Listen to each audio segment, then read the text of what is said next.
This and Be a Media, in association with STWFTV, the Podcasting Network. Introducing the best in the world!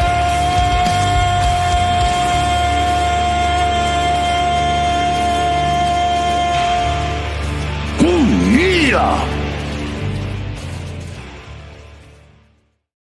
Welcome in. It is best in the world. Hashtag BITW. I'm Dale. We've got a full crew in the house today.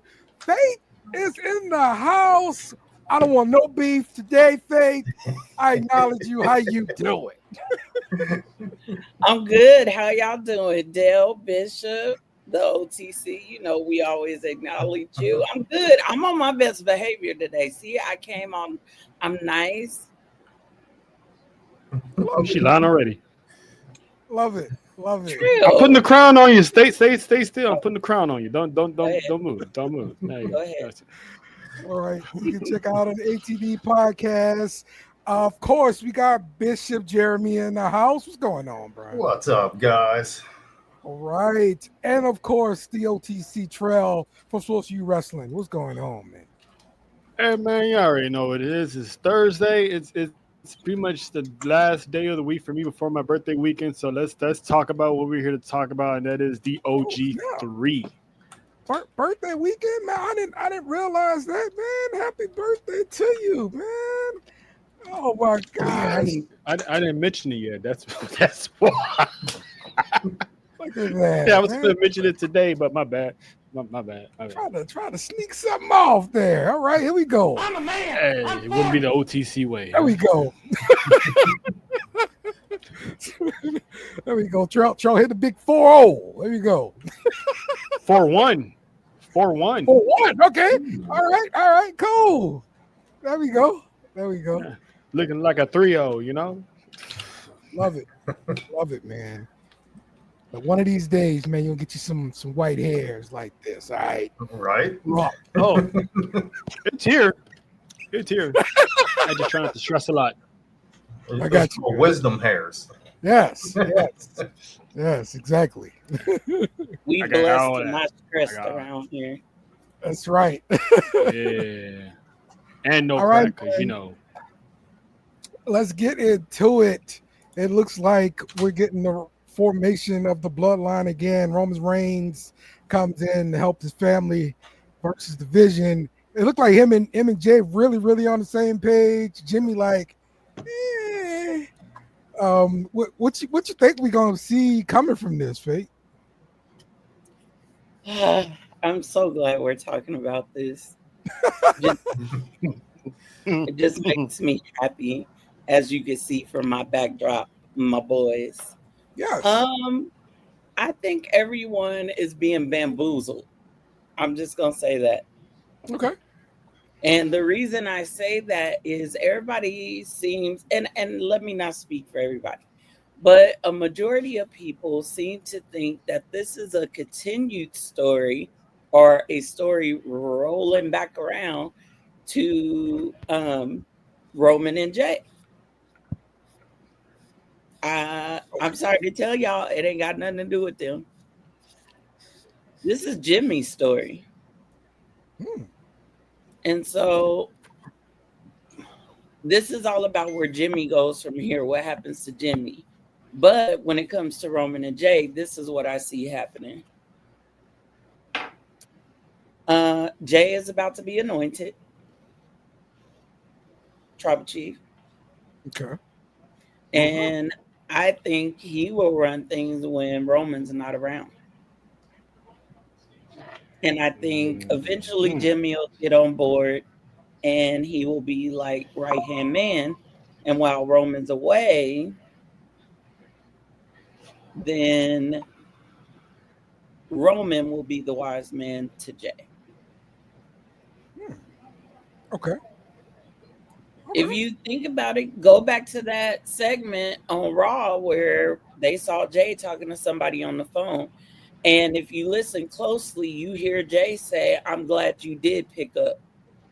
And then he says, give me a call back. I got some things I want to run past you. Okay. Mm-hmm. All right. That's deep. That's deep. Oh, I got plenty of more about my boys. If I don't know nothing else, I know the bloodline, okay? Jeremy, what you thought on this? I like that. But to me, it looks like it almost looks like Jimmy's wanting to turn. I don't know. Jimmy, okay. Yeah, so to me it looks like Jimmy's jealous of Jay with Roman coming back and Jay getting the attention. Okay. So I can see that. And I thought they were being set up to be put back together too. That's the confusing part for me. Right. Can I offer something? Sure. Okay. I know that it looks like Jimmy is jealous, but in all actuality, this story stopped being about Jay once Jay went to Raw.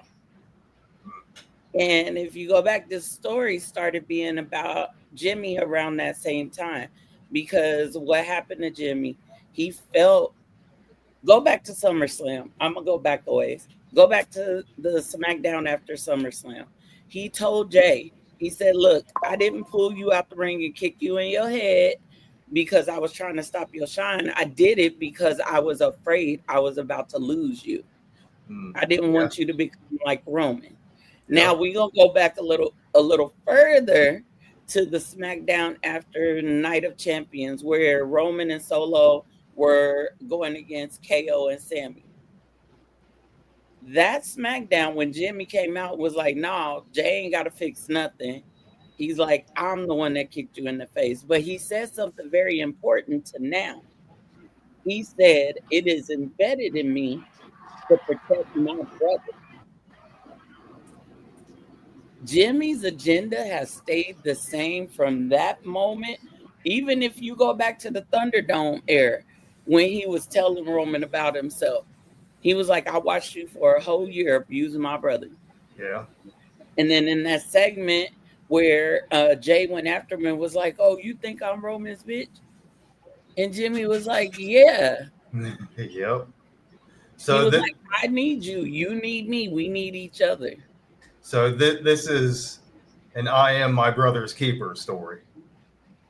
Mm-hmm.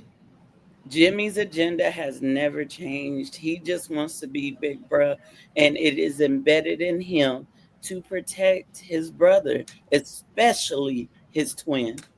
Yeah. He tried to do it with Solo. Solo rejected him, turned on him, got his own set of brothers. And if you go to that Raw recap, I don't know if you guys saw the Raw recap after the September, I think it was the September 15th Raw.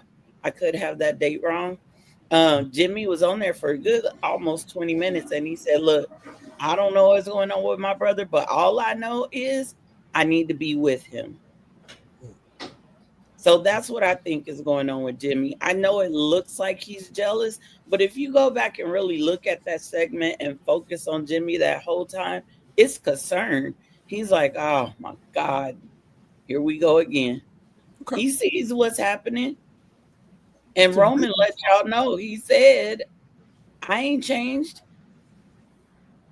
He said, if it ain't broke, don't fix it. Roman's still manipulating. Yeah, and he said, forget everybody, and that included Jimmy. Yep. Yeah. He said, it's always been about you. He did. He did. Joel, you agree with this take here? I agree with all of it. I don't know if it's jealousy, but it's definitely a big brother thing. That, you know, he's the one that's been riding up and down the roads with him, blah, blah, blah. So every time Roman comes back, he sees someone else, you know, in his little brother's ear, and it's not him. So I do get that aspect of, you know, being his brother's keeper. However, and I said this multiple times, in this day and age, in 2025, Jimmy does need to understand that the way things are going right now, this is what it has to be. I mean, because Jimmy's forgetting how many times LA Knight has dogged his entire bloodline multiple times because he couldn't get that championship. So, and yet Jimmy's still trying to be like the nice guy and save him, and Jay's trying to tell him he ain't blood. Like, remember, he's trying to remind him, remember every time we, help people out that ain't blood, we get burnt. Yep. Helped out Sami Sammy. Zayn all He ain't over blood. They wind up getting burnt. So every time they help out non-blood members, Cody, they want to like getting burnt. You know what I'm saying? So it's like it's family business only, and Jimmy's not comprehending that. And the moment Jimmy's like, you know what? I get it. You're not trying to control my little brother. You're trying to mold him to something. I need to understand that. And those three, once they're on the same page, operating the same way, that's bad news for everybody else. Because people who don't understand it are going to look at it like, oh, this is 2020 all over again, like Faith said. And it's not. Every chapter has someone's arc. Like when Roman stepped down, yes, it was Jimmy's story, but at the same time, it was the beginning of Solo's arc. Yep. As well. So every chapter has like chapter 1 was Roman coming back. Chapter 2 was Jay. And then when Roman lost the title, you start adding Jimmy in there. And then when Solo stepped up, that's his chapter. He had his own bloodline. He lost that bloodline. Now he has the MFTs.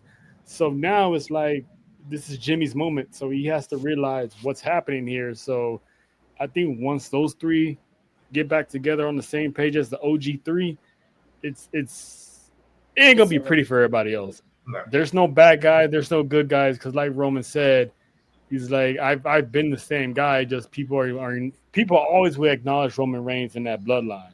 Yeah. So it just so happens a few heels cross his path and he had to regulate them, but he's still same tribal chief. Yep. And every lesson he's tried to install, even though it sounds manipulative, he's never lied. And that also sounds like Drew McIntyre. He's out there. Exactly. He's putting out the truth. We're just tired of Nobody hearing him wants to hear whine, it. but he's not lying. Right. Yeah. And I want to bring this up too. You got to pay attention to the rest of the family that's not in WWE yet. Notice I said yet. Right. They watching. Because not only are they watching, but they have been posting videos within the last couple weeks wearing the hoodie that says family above all. And if you go back to some of the promos that Paul Heyman has done, if you go back to some of the Vision, Bronson Reed and Braun Breaker, for example, Braun Breaker didn't say, I'm mad at y'all for what Roman did to Paul Heyman. He said, I'm mad at y'all for what y'all's family did to Paul Heyman. Flip that, Bronson Reed. He said, he didn't say, I want y'all to acknowledge me as your tribal thief. He said, what I want from Roman's family. I want Roman's family. He wants to be accepted. It's all about family now. And that's the narrative that Roman's trying to push. We're not bringing no more snakes in the yard. We're going to keep our yard clean. Okay. And like Charles said. And that's how Roman was like, you Samoan? Oh, I mean, this changed everything. That means you belong to me. But like Charles said, when those three finally get on one accord, I have a name for them already. I know they the OGs, but I'm going to call them the tribal Usos. Because you have to remember, Roman said Jimmy and Jay are brothers to him. They grew up together. Yep. So Same once them school, tribal college, Usos, high school. Yep. Once they get unleashed, the roster better be ready. I know I will be. I bet. This is why I love this show, man. Like y'all give me such a deeper perspective than I was real surface level with it. So Yeah, thank you. Oh yeah, we get surgical around here. We get surgical around here. For real. I'm a very I've been good following student. Roman. I've been following Roman since NXT, so it's like everywhere he goes, I go, and it's from the Shield to the Bloodline. So, but the ATD, they stay on top of that. If there's a Smithsonian or some type of architect that they studying, they got the bloodline on their resume. Yeah, man. Yeah. Real talk there. All right. Let's play a quick little game here. We're gonna start off with Fate. Retire one, release one, revive one. Yeah. Mm. I'm gonna start at the bottom because that's a quick answer right there. Oh, I don't know. I mean, he kind of throws a monkey wrench into that whole thing, but go ahead. Okay. Who you reviving then? I absolutely love me Eddie Guerrero. I am a lover of crash outs, and Eddie was a crash out with comedy. Mr. Mustard and Ketchup, no. I'm a revive Bray. Okay. That's messed up. All right. Reviving Bray. Who you releasing? Oh, by the way, Charlotte and Ric Flair is on the Prime pregame show here. Of course, Ric Wow. Flair. Shout out to Charlotte. So, okay, who you releasing? I'm releasing Lane Pickle. I'm sorry. It's a personal matter. Yeah. To the world, who is Lane Pickle? Oh, I'm sorry. That's Logan Paul. Yes. Okay. And retire one. Mr. There's more than one royal family. He gotta go. He gotta go. All right. What you got? I was a big Eddie fan, so I'm going to revive him. Yes. Logan Paul's got to go, just for the simple fact that he's not a true wrestler. As talented as he is, he hasn't been in the business like everybody else. So I don't think he respects the business like everybody else. All right. And yeah, I'm gonna have to go with Cody to retire him. Wow, 2 Codys. For me, he doesn't mean as much to the business, even though he has the family lineage than Roman and John Cena. I knew I liked Bishop. He's the quarterback of the money era. He's the quarterback of his feet. He ain't the quarterback of nothing. So sick of Cody. True. Come on. All right. So listen, you already know when I'm around here, nothing's subtle and chaos ensued. So it's gonna be a lot of angry people, and that's okay because that's not my problem. I love Eddie, but I'm gonna revive Bray because there was a lot left on the table when he came back. There's so much stuff he could have done as far as production wise, storyline wise, character wise. I mean, the factions that would have happened, the feuds that would have taken place. Would he have won more championships? So I'm reviving Bray. I'm bringing back Bray. Now for the fun stuff. I'm actually right now, I guarantee you. I'm actually gonna release Seth Rollins. He's done it all in his industry that's been asked of him. He's like on the Mount Rushmore of workhorses. His body has been through it all. Can we trust his body to hold up? And we know how the company is. When you have one too many injuries, what do? They eventually release them. Logan Paul, despite people's criticism of him, I still think the man is still the future of the business. People might think he's not taking it serious, but we don't know that for sure. Maybe he isn't, maybe he is, but the guy is box office. And I would definitely keep him around if he's going to be making me money.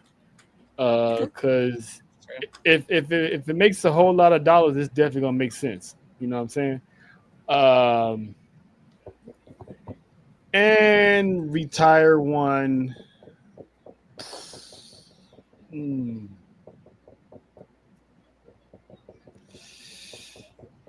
Well, I'm telling you one person I'm not going to retire, and that's Cody. I'm keeping him.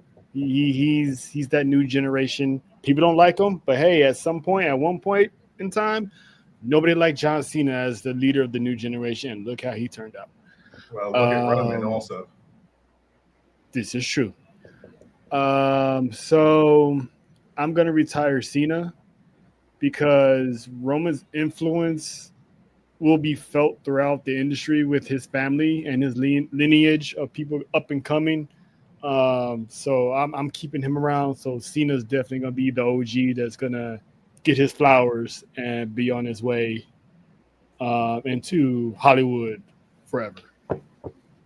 Okay. All right. Mine is reviving Eddie. Logan Paul got to go. Cena retired since he's already retiring. Like that's what I'm doing. Belina is saying retire the politician, release Logan Paul, revive Eddie. So That makes sense.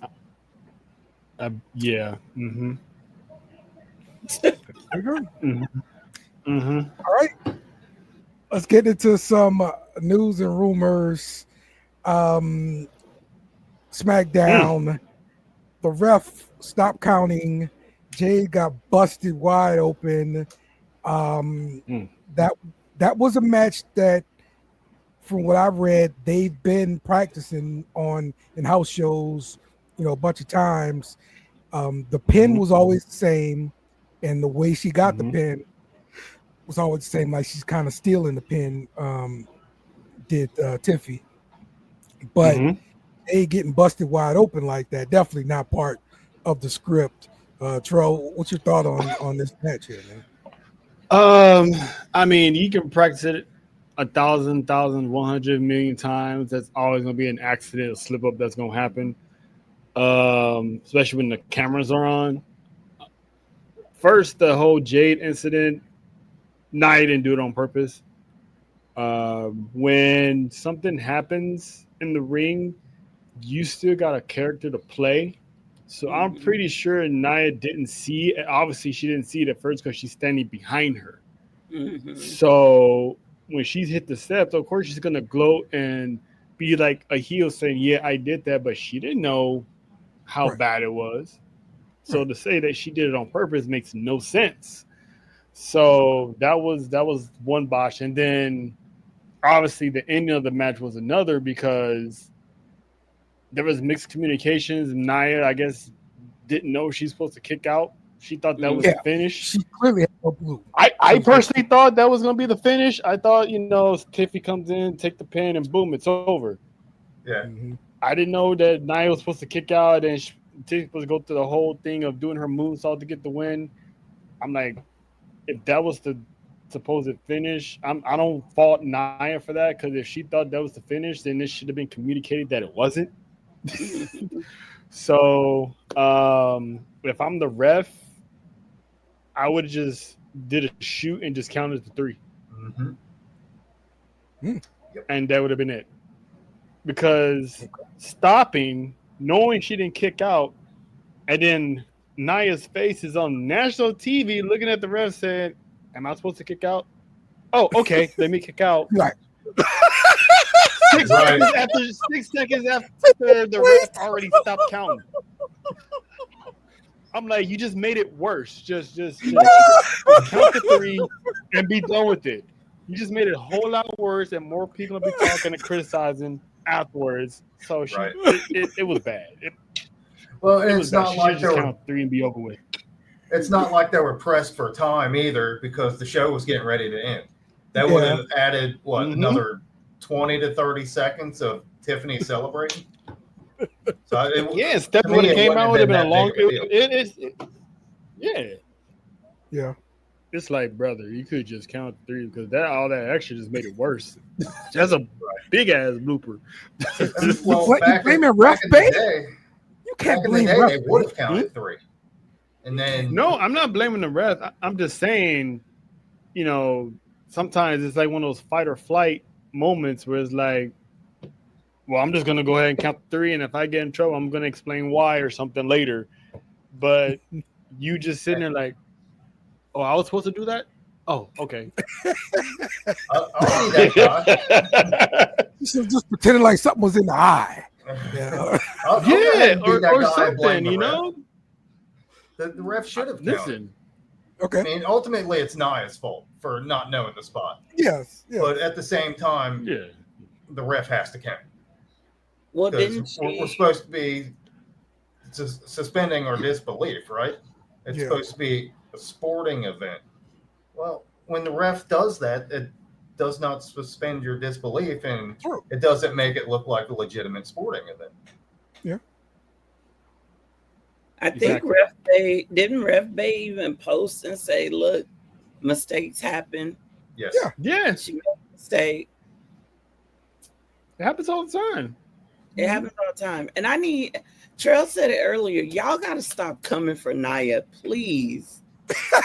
Well, to be fair, she has a history. Yeah. She does have a history. She has a very jagged history. However, since her return, she's cannot been a lot tell better. me exactly. Yeah. Yes. No. Yeah. I She's think been way better. It just. They're Go going ahead, to keep Faith. My putting bad. her demons, pulling her demons out the closet, so to speak. Like, stop it. She did not purposely say, oh, I'm about to bust Jade open tonight. Right. Now, Becky, It's that like- might have been a different story. Yeah, I'm just saying. Well, Listen, I it's think like Becky it's deserved like that. It's like that old catchphrase: "Once a cheater, always a cheater." Yeah. No matter how much you turned your life over, and you're a completely different person, all it takes is one bad incident, and it's like, oh, he's cheating, oh, she's cheating. So it's basically the same thing. The pandemic was not kind to her as far as her reputation. Just ask Kyrie. And then the whole thing with Charlotte, I thought she'd never be back in WWE after that. So she's gotten better in the ring. She's better worker, and the fact that Chelsea Green had to come out and say this is our women's locker room leader on SmackDown, that shows the change and growth in Nia. So it's like it says, like, just you didn't gotta keep bringing up the past, but that's human nature. You're always gonna bring up the past, no matter how clean you are now. It's always the dirt from the back then that will continue to get brought up. So she's always gonna get that, and she's good at rising above it and just not caring. So she don't go back and forth with people online. She just flips them off on national TV, and I love it. What about what Lena's saying here? It's the second time Jade gets screwed for our championship. What are they going to do with her now? What's next with Jade? They need to move her. Yeah. Move her from SmackDown? I can see her win a secondary championship because she's still not ready for the big one. And that's the problem. So Yeah, not they ready. threw her into the deep end and expected her to Isn't good swim. enough? You saying not ready? No, as in her ring work isn't good enough. Yeah, the ring work and all that stuff. She's not ready to. I don't think she's ready because people forget that technically she should be in NXT. Like, because she got the Goldberg treatment in AEW to the fact of a little bit of training. They saw the hype, brought her in, and just fed her the roster and a championship and went undefeated, a la Goldberg. So when she got here, it's a whole different animal, and they can see it has nothing to do with her being black or anything like that. It's just she's wasn't ready yet, just like Lola Vice wasn't ready yet, just like Jada Parker wasn't ready yet. It's like once they see that, like Jay wasn't ready yet until he finally was ready. So there's levels to it. So it's not just a racial thing or AAA doesn't like black people. It's like they have to be fully confident that you're ready because they put the rocket on you. Yeah. You got the whole company behind your back, and if you fail, the company's gonna be like, well, damn, looks like we got to stick with people that we know. And we saw that with I don't- Jay. And then Jay kind of proved that he wasn't ready. Yeah. And what happened? They took the title off him. Yep. Yep. And I really wish they would have sent her to NXT just so we were able to see that growth. To me, that's one of the best things about NXT is you get to watch them be terrible, and then some of them go on to be absolutely great. Mm-hmm. Yep. You know, but she's a big name, right? Well, and that's where I think it's kind of shooting her in the foot. She's got a big name, but for me, I'm kind of over I'm the HBIC around here. Like, what else can you show me? Right. It's sports entertainment. I don't think her promos are that great. I'm going to even go as far as to say I haven't even really seen her do a promo. I've seen her do an interview backstage. Right. And so I've seen her big hits. I mean, but it's just, to me, where's the shine? You got this big name, but it's an overpromised, under-delivered type thing. Yep. Side note, she's married to my guy. Well, you know what? I've been telling Jade for a long time since I saw who she was with. She is blessed and highly favored. Okay. I got to watch that man play second base for years. It's awesome. Oh, okay. And I mean, they have a great lifestyle. They got this big lifestyle. She shows it on social media. I do agree. I would have loved to see her go to NXT and just become that big name. Yeah. Mm-hmm. You know, and I know there was that transition period after her mom passed, and rest in peace to her mom, that we didn't see her for a while. And she should have had to go back to the Performance Center, kind of get caught up again, and then go into NXT. I thought that's where she was going because they were only showing her on NXT for a little while. And now she's kind of stuck in that purgatory where if they send her down, how does that make her look? Exactly. Right. Where she should have been there in the first place. Right. You know, so now it's like, oh, she can't hang, so that's why she's down there. So they put themselves in a corner because they were hoping she would pan out, but not even Bianca Belair panned out until she actually got to the main roster from NXT. So just because you big, tall, and athletic doesn't always mean you're gonna cut it. Right. Omos is a prime example of that. Oh yeah. Mm-hmm. Look, the number one way to get a baby face a championship is let the fans demand this person to get this championship. She doesn't have that kind of demand yet, so I say just let her keep working. I mean, Well, I think she's fine. Right? Should she be a baby face though? That's my other issue with it. Okay. You got That's this fair. big name and this big energy. You need to be a heel, in my opinion. Yeah, she does better work as a heel, I think. Yep. She got to go back to being that bitch that she used to always call herself. Yep. Like telling the fans, you know, you can kiss her ass, and like I ain't bowing down to you. Yep. Just, I don't know how they're gonna do it. In order for them to flip Jade heel, they're gonna have to forget about that whole storyline of who tossed her on that card. I mean, because that's why, if she wasn't blaming Bianca and it's Bianca, right? But if they want to blame Bianca, everyone's gonna start booing Bianca.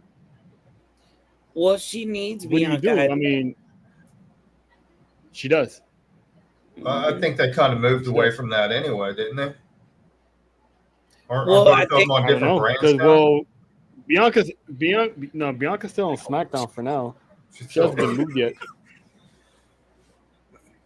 So crowd. And plus her finger injury kind of killed it a little bit too. That's why she was That's gone what I was gonna say. on all those months. So it'd be a perfect time So- to do away with it. But this is an awfully long time for a finger injury. Like, Yeah, it makes you think something else is going Hey on. man, I think they're just giving us some hey time man, you off. break your finger, Dale. I mean, Break your finger, Dale. Let me know. I'm also not a specimen athlete. Also, like, you can't tell me that fine body It's a can't shoot. heal itself in a month. Okay. Well, I mean, it also depends on how she broke it, and because I forget who was interviewing her, but she couldn't even straighten it out all the way, and so that might be part of the problem. But I also agree with you, Dale. I'm like, okay, girl, you can show up at homecoming in your little leopard print. Mhm. Okay, you can do a photo shoot with your husband. You doing all these interviews. You were just on Zelina Vega and what's her name? Zelina and Charlie show. Mm-hmm. And you look just fine. Like, what you doing? Put a popsicle stick on it and go on with your bad self. It's giving me Naomi pregnancy vibes. That's what it's giving me. Oh no! Nah. It's her finger. It's literally a finger. I want it It's a to be finger. the Don't pregnancy, no face. so that a certain someone could just be in his feelings. But All right, Nah, it is rumored it's Saudi the Arabia is set to buy out WWE from the TKO Holdings Group. Of course, it's not official word or anything, but it's fueling investor talks. So with the Saudis, like if I'm not mistaken, they just bought something else. I'm sorry, they're trying to buy into the Big Ten or something like that. And I mean, hey, they scooped up a WrestleMania, something like that, pretty soon. I'm pretty sure, right? So, could they outright buy WWE? What you think, Faith? okay, I have been trying to be very, very neutral about this whole Saudi WWE thing. I was cautious and apprehensive, and like when the whole Endeavor TKO thing happened, and you know, I was like, what is WWE gonna be like? Is it gonna be the same product that I grew up with, that I've come to love? And in some cases, yes, it is still that, but in a bigger aspect, it's not. I think that when it got sold, it kind of lost its heart. Now with this, I got a feeling just from shows that have happened over there that they give them carte blanche, whatever they want, or whatever. I can't say his name, but the gentleman in the picture, whatever he wants creatively to see for the people over there, that's what they're going to give him. If you giving me $250 million, do what you do, boo. do whatever you want to do. But I don't know. I'm a little fearful. Are we going to lose more of the product we love? Yes, that's my fear. That's I mean, look, this is an American, institution that WWE is, and if it's gonna be non-Americanized, like I got a problem as an American about it. I guess. I mean, what you think, Bishop? This is the first I'm hearing of it, but if they buy him out, this might kill WWE. As much as I hate to say that, and you have this battle between AEW and WWE, AEW is the winner. Yeah. Um, Fly the flag, baby. So it looks like, to me, it looks like that's the Saudis are going after combat sports because they just started a boxing league. Yes. Yep. So I honestly wouldn't be surprised if they just all out bought TKO and bought UFC also. Yes, they're eyeing that for sure. Now, I want to say Dana White is running that boxing league for Yes, them. he is. So they've already got a foot in the door there. Right. You know? Yeah, I'm not real thrilled with this. Yeah. I'm Charles. afraid for the women, to be Yeah. honest. Yep. Yes. Good point. Really Yep. good point. They were not happy to even be there to announce WrestleMania 43. You could see it all over their faces. And Yes. Bianca got some hate just because she was the one that was asked to speak. Those were not her words. If my boss is going to put me in the spotlight, ain't no way I'm about to ruin, even though I may have my own personal thoughts. I don't know what people expected her to say. And that's her job as the flagship female. Right. Mm-hmm. She's the face. Yep.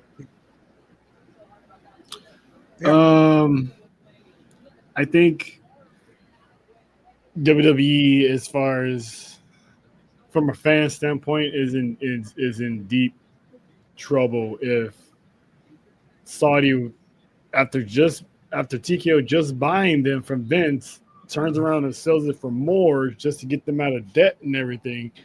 Yeah. I mean, we're gonna start seeing probably more PLEs in Saudi.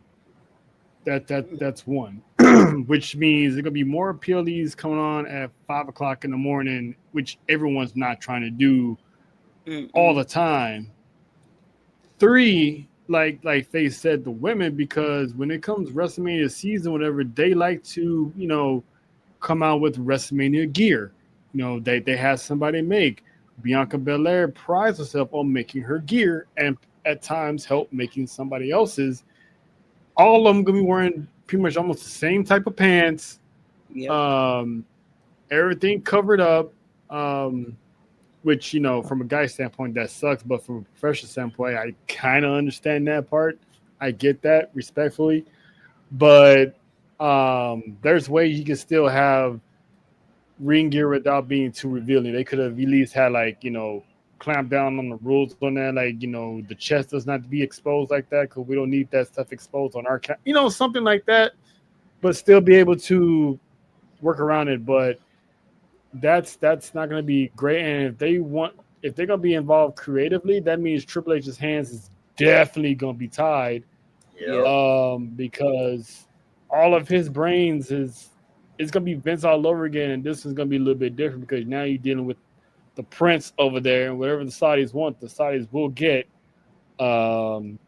So it's people like to pile on Triple H a lot, but people need to understand that Triple H has always been for the people at times, but also he's just head of creative. He doesn't write the checks. He can give his opinions on people, but he still has a boss, whether it was Vince, whether it's Nick Khan, Shapiro, or maybe, per rumor, the Prince. Hey, if you can get me out of debt, you say you want me to bring back somebody that everybody don't like. You want Alberto Del Rio to win the WWE Championship? Yeah, but he did it. It's fine. Go ahead. You can have him. You can have him. Go ahead. Well, they're out of touch with They the want to go that route. Yeah. Yeah, they don't care about the That's the thing. Who were they trying to bring back that was dead? Umaga and the Ultimate Warrior. It was the Ultimate Warrior. That's who I was thinking of. Yeah, so it's like, how can you own a company and not even know what they do? You just have an idea, but really don't know. Mm-hmm. And this could ultimately kill the wrestling business as a whole. And none of us want that to happen. And I just thought about this. If that rumor is true, what does this mean for TNA? Right? TNA going to Saudi too? Well, you heard what their president came out and said, right? They are in negotiations right now. They were talking about building their brand and then selling. Yes. Yeah. If WWE buys out, WWE and TKO buys out TNA, and then WWE as a whole gets bought out by the Saudis, TNA becomes a Saudi product too. So it's like, do they move? Do they have Bound for Glory and all that stuff in Saudi as well?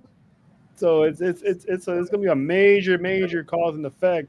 Yeah. And instead of being WWE and TNA, then AEW, that's going to quickly switch to AEW because AEW's tickets are a little bit more affordable than WWE's pricing. So people are willing to sit through the bad booking to avoid paying millions and millions of dollars of blood money, so to speak, because fans can't go over there. Right. Yeah. With the travel restrictions, the bans, and all this stuff, they can't go there. So it's like, well, let's just go to. Honestly, I'd rather see Disney buy them, and I loathe Disney. Right. Yeah. Exactly. Yeah.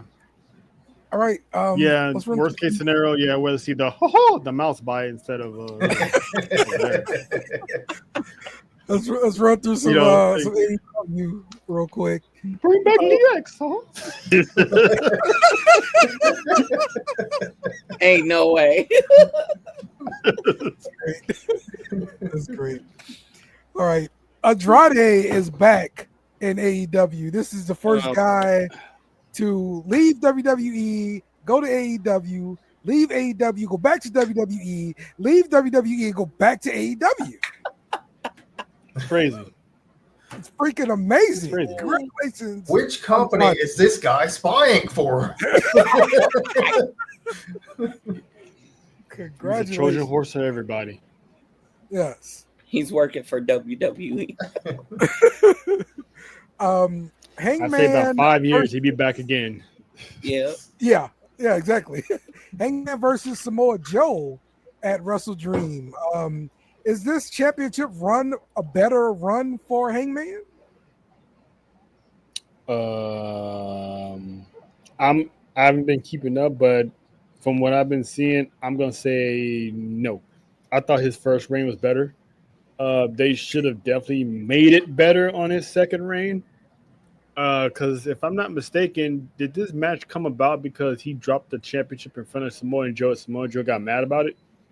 Pretty much. It was very dumb. They were tag team partners, and then they started fighting at the end after they won the match. Like I didn't get it.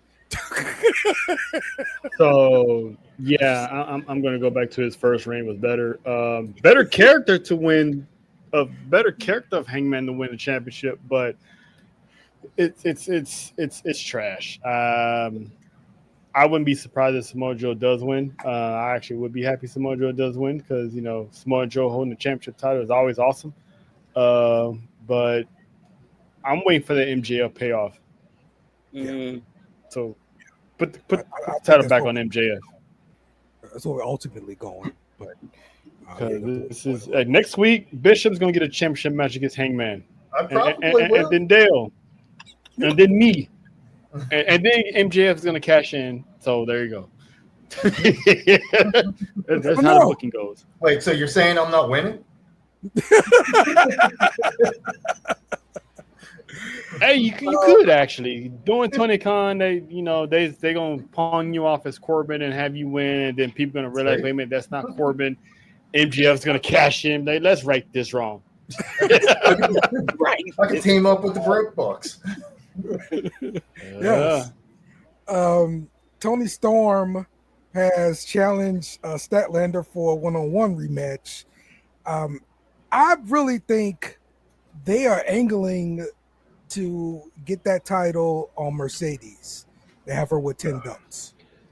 Oh, God. That's why I think I just can't with AEW. The inevitable is coming. I think what they're gonna do is eventually Mercedes is gonna lose her championships, and when she has nothing left, then she's gonna go for the AEW Women's Championship and actually gonna win. So that was troll, John. That was troll. Huh? I ain't got no soundboard. This ain't my StreamYard. My stuff is over there waiting for Monday. So I don't know what's going on. I mean, Faith, you got something up your sleeve? Bishop, who was that? I always got something up my sleeve, but it wasn't that sound.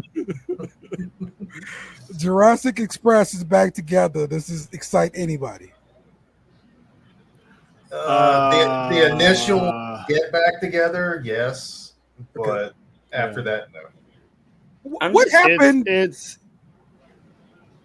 It basically proved my theory, Dale. If you remember months and months and months and months ago, might as well just say last year, when I was like, the Elite was out here running shop, but how come Jack Perry was always out there by himself? Right. Yes. But I'm what ultimately happened? No one's helping him. Yeah, like no one helped him. Like he's the only one that lost the title, and no one came to his aid. He just disappeared from the face of the earth. So this is one of those storylines they actually kept, because when he came back, he turned on the Young Bucks. So I'm like, well, this makes sense because they left them high and dry. But like you never hear anything or them show anything to show an actual problem between Jack Perry and the Bucks, and that's my problem with it. He just comes out and now he's beating the Bucks. Like, what the hell happened? You know? Yeah, because even when he was with the Elite, they was always out there with Okada, but they was never out there with Jack Perry. Come out with Jack. Yes, he drove that damn bus by himself. He was a loner. It was ridiculous. Yep. He was a scapegoat. I think I would feel better about this team if both of them were heels. Who knows? Jack Perry wasn't a bad heel. He wasn't. He was great. Yeah. He found his footing. Would have to want. He's just a pet. That's what he is. Yeah. He goes wherever, you know. Goes from different holders to holder. Like, I mean, I'm glad they got rid of the Kill Switch name, but hopefully they still keep his interest, because that interest is still badass. It gives me Kane vibes a little bit. Okay. I'm so confused. I'm getting into AEW. I'm trying to. You mean to tell me that muscular gecko right there? Not the muscular gecko. He's a baby face? Uh-huh. Well, he was a heel. Yeah. And then he got hurt. He should be a monster. Which he should be. He could be a babyface monster. I've seen it. Yeah. Absolutely. I got so much to learn. They don't really do character development either, if you really think about it. Oh, no. There's no character development. Like I said, this guy's a pet. I'm telling you. That's a pet? Another person that they should be doing that too is AAA got a lizard. AEW got a dinosaur. They got a dinosaur. Now wait a minute. AEW did it first, though. Wait a minute now.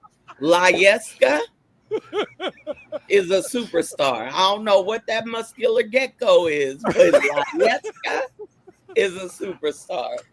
That is great. I said what I said, Faye. I said what I said. No one said who's a superstar, who's not. I said what I said. Reptiles are running the world. Yep. Oh no, let's not. Let's talk No Mercy. Yeah. Sol Ruka retains during the speed match. That was like the most entertaining speed match I've seen. We got like just some beef going on, and Jada, like, her freaking always want to fight people, gets her in trouble. Yes, that's why she lost this match. She got beef with everybody. Well, that wasn't her fault. Lash came and stuck her nose where it didn't belong, and she got caught in a soul snatcher. That you blame Lash for that. Jada was minding her own business. This is the second time she got screwed out of a championship for minding her own business. And the interesting dynamic between that is both of them are heels. Yes, they are. I'm good with 2 heels. Somebody got to get this. So either you put these two together and let them be dominant, or somebody got to flip a little bit. And I can see people getting behind Jada Parker, because she does that little shoulder lean that I love, and but everybody does Miss Parker, so I think she'll be the one. She's definitely a baby heel. Yeah. Right? Like yeah. That's the word, baby heel. I'm gonna use that when they're like in between. Instead of using tweeners, I'm like, she's a baby heel. Yeah, she's a baby heel. You better trademark that down. Baby heel. Baby heel. Because WWE will take it and claim it for Yeah. Patent pending. Baby heel. I love Yep. that match. Jane, I do too. Good match. JC Jane retains with help from a masked person on the outside there. We learned on NXT it was I don't even remember the girl's name. Laney Reed. Laney Reed. Okay, that's the one who took And out. shout out to ATD because they're the one that said it. And I was like, Okay. nah, that's not her. I don't think it's her. So shout out to them because they called it before. Okay. Yeah. My bad, ladies. My bad. Yeah. Oh no, it ain't your bad, Trail, because you was respectful about it. But John, I'm waiting for that apology. I'm waiting for that apology. You all notice, John. You all notice.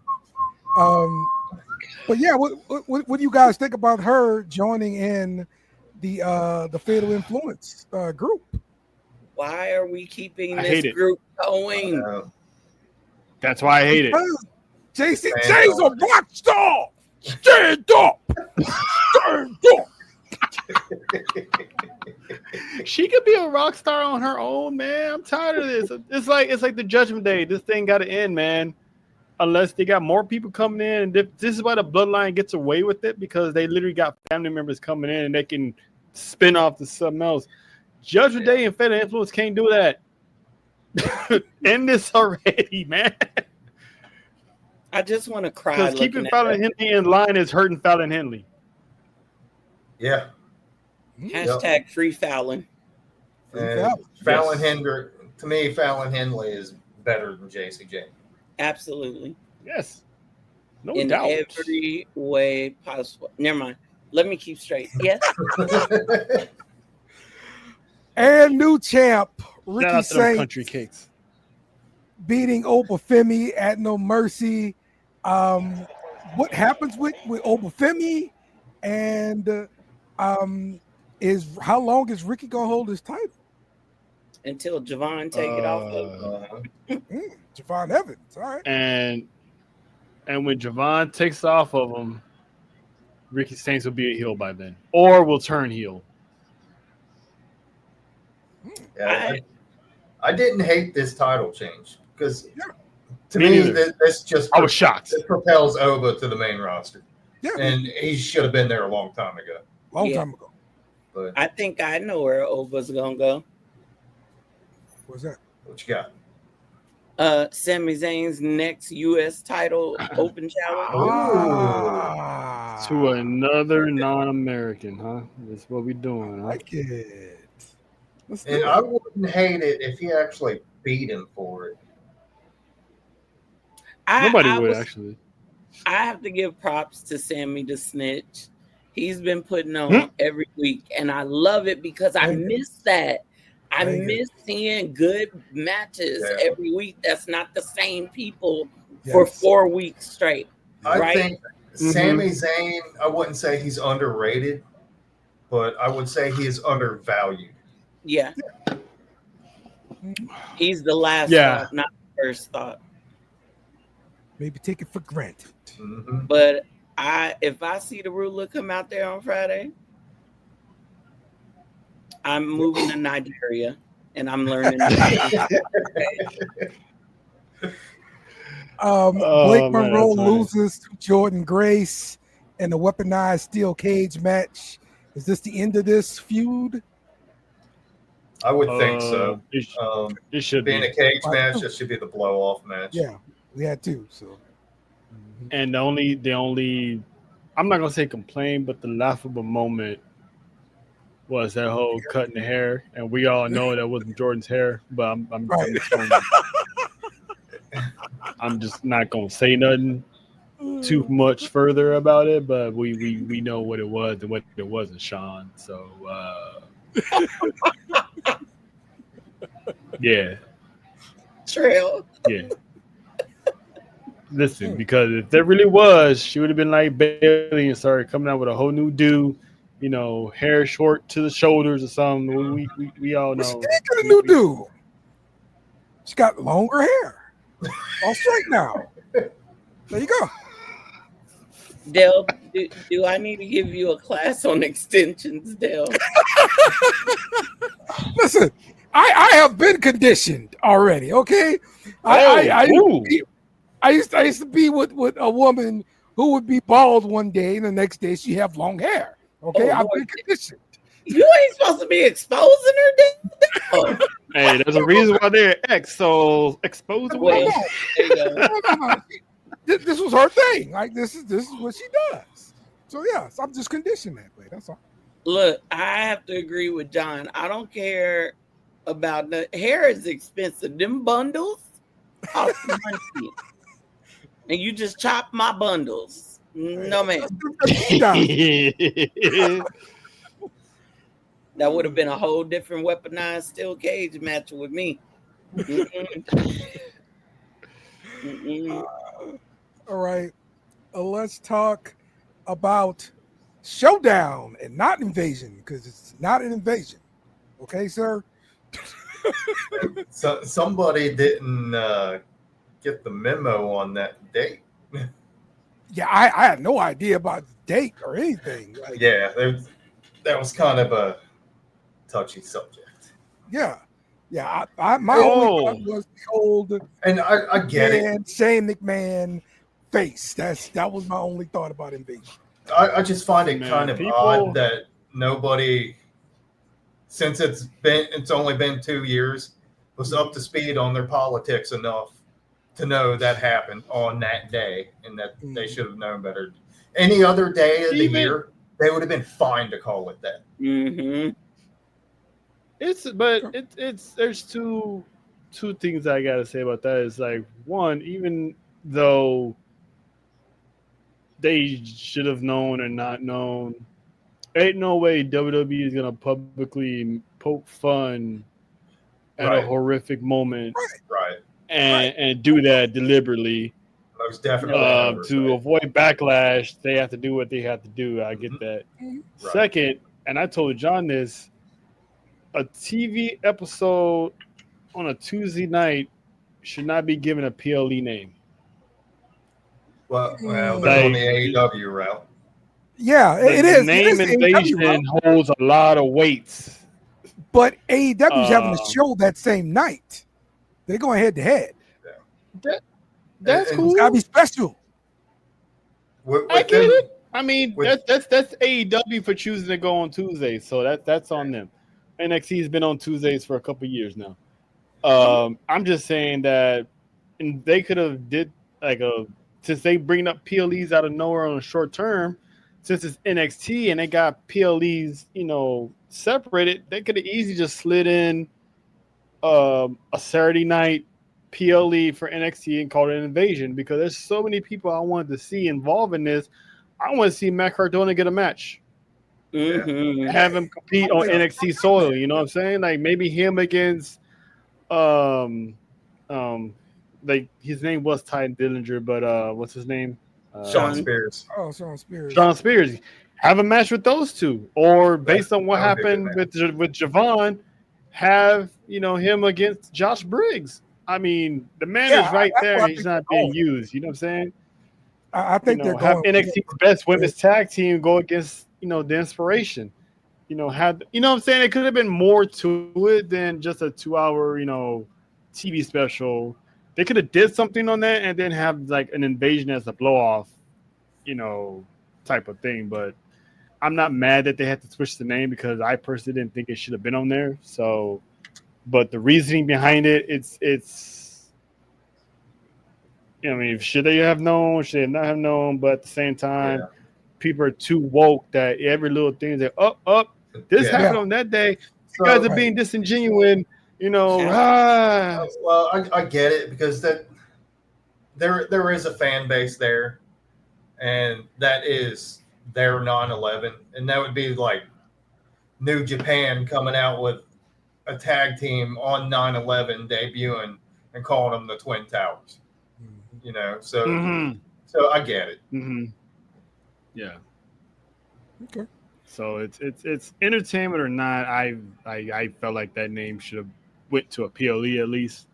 Yeah. So other than that, I'm liking the show. I can't wait for the show. Yeah, it's gonna be good. I'm excited for it. Yeah. Yeah. I think we get Matt Cardona versus Briggs, and then of course the summit, what we knew was going to turn into All Out Brawl.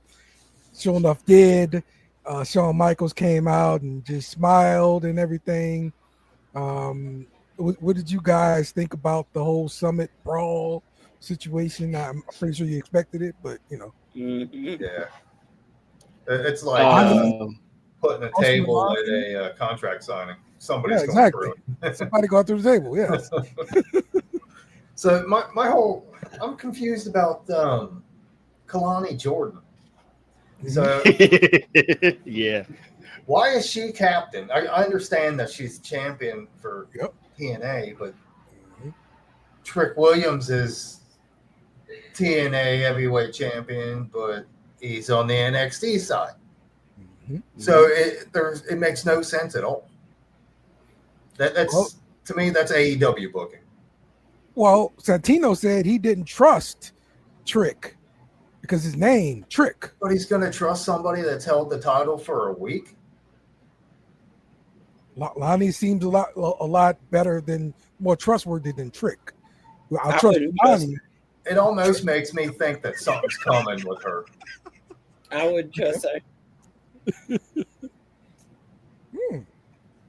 Trojan horse. Op. She's an op. What? Yeah. Not sweet Lonnie. This is how you turn her. This is how you turn her. Please turn her. But would it really be a turn though, since she'd be going against TNA? But think about it. She cost NXT against TNA because I think they secretly traded her over there.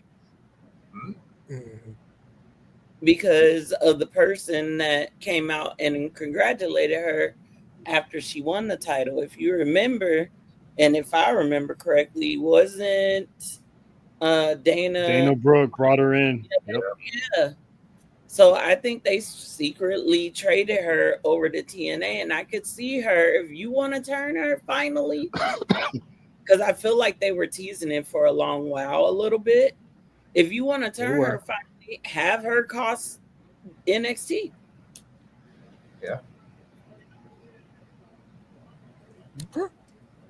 That seems to be the way to do it. I said this on Wednesday. To answer Jamer's question of why Kalani, because TNA has the woman to captain that team. They're just not putting her on TV. They're not going to put her on WWE TV because she has a past that has not been rectified yet, and that is one Tessa Blanchard. Yes. Yeah. She is more than capable of captain of the women's TNA team. More than what she has the credentials, she got the star power, she has the leadership, she has the look, she can do it. But right now, they're not going to do that. So if WWE and with TNA's heavyweight champion, if they buy TNA, does she get the Alberto Del Rio treatment? I think so. Yeah. I don't know because they still kept Hulk Hogan around, so maybe she won't get the WWE treatment. Hulk Hogan. Same issue, Dale. Same issue. Yeah, but it's Hogan. Didn't she just get? She's working with CMLL. What? Right? That was announced today. Oh, that could be a problem with the AAA. Okay. I mean, right now TNA is not bought out by WWE, so they're kind of go wherever they please. Yeah. I mean, but if they do get bought out, that's up to WWE and up to Tessa because I don't know if she made peace with everybody behind the scenes in the locker rooms or anything like that. So I can't say if she apologized or not. Maybe she apologized to the people she needed to, like her friends or whatever. Cool. But like I said, they kept Hulk Hogan. They brought back Hulk Hogan after a few years of being dropped. So if TNA does get bought out, it's basically up to Tessa Blanchard if she still wants to continue to work with TNA and WWE, or she can wait out her contract, or don't re-sign her contract and go to AEW. How does she rehab her image and her name? Yeah. I mean, she was a heel when that whole stuff started anyway, so it's not like she came back as a babyface. She's still gonna be that heel. That's hard to come back from.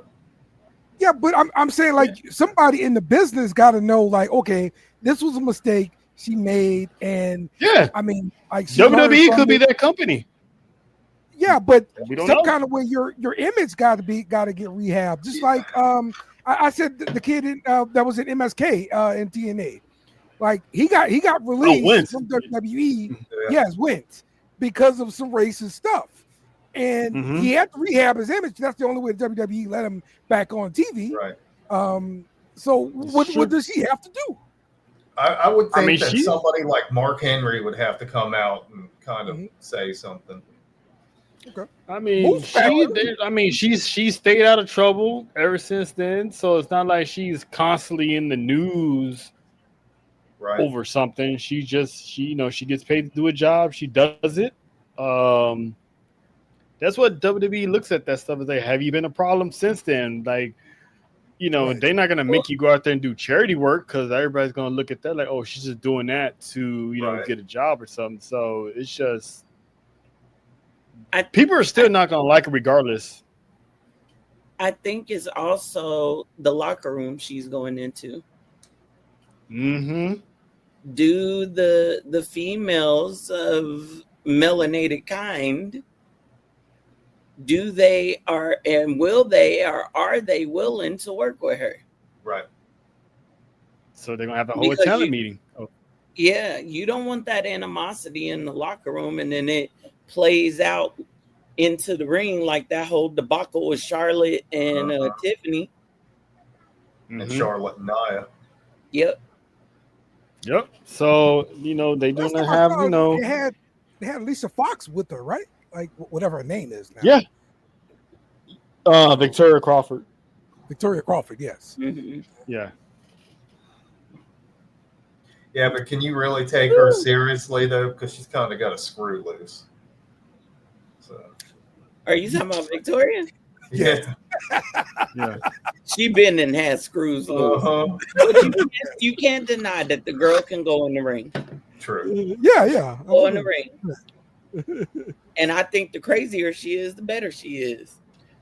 Yeah. Hey, you know what? To John's breaking news, to hell with Jordan Grace, because she had a whole lot of time to pick a side. So now all of a sudden she wants to be part of a show. Where was she at when them two fights broke out the other day and last week? Where the Trojan horse at? She posted on X that she dipped. She was like, I'm out. Yeah, I want everybody to have fun. I want everybody to have fun. Then, actually, there's no NXT. Come on, lady. No. I don't trust you. You chose to stay home. You stay home. Joe Hendry's in the same boat. Good. I don't trust him. Like old boy said, you got 1 foot in on this grass, on the side of the grass. You got 1 foot on the other side of the grass. You didn't want to be a part of it. Now you want to be a part of it. What you got cooking? Keep the same energy. So, am I the only one that found the one-liner from Ethan Page to Mustafa Ali hilarious? You catch it? The Future Endeavor liner. Oh yeah. I was wrong. Them your fire jokes never get old. Depends on who the person is. So those never get old.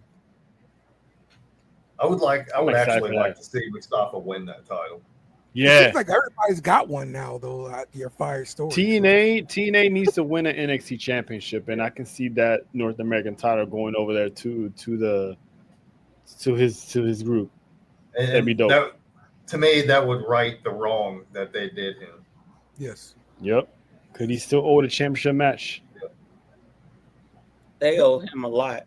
I'm sorry. Yep. That's the Brock Money in the Bank situation. Mm-hmm. Yep. That was horrible. That whole getting Honestly- replaced by Kofi, and Kofi basically took his run and became WWE champion. Yep. Yeah. I'm actually kind of glad that he did get released and went to TNA. 'Cause he Oh, went yeah. and found himself. I mean, he's doing great work. It's the thing, though. I don't think he found himself. I think WWE really didn't try with him at all. I mean, the potential was there when he led that. I don't want to bring that group up. That listen, that was a train wreck only because it was. Listen, Well, man, that was a Same train thing with wreck Dijak. because, and not having any fans made it even worse of a train wreck. Yeah. Yeah. They should. He could have been the one. Away, they leaned away from the Antifa stuff, and they should have went with it. Screw the backlash. Yes. Just keep going with it. That it would have been good. And he could have been the one that was revealed as the anonymous hacker. Because remember they had that anonymous hacker floating around for a while. Yes, that easy could have been Mustafa. Blended in with the whole retribution. It made perfect sense. Correct me if I'm wrong here, but they stole that from TNA, right? I don't know. Because With the Alex Shelley thing? No, he just retired. You talking about Death Machine, dude? yeah, Death Machine, the Death Machine. Yeah, I know you're talking. Yeah, but he did that gimmick too. Okay. I can't remember my timeline, but I'm pretty sure he did it first. Was he in TNA in 2020?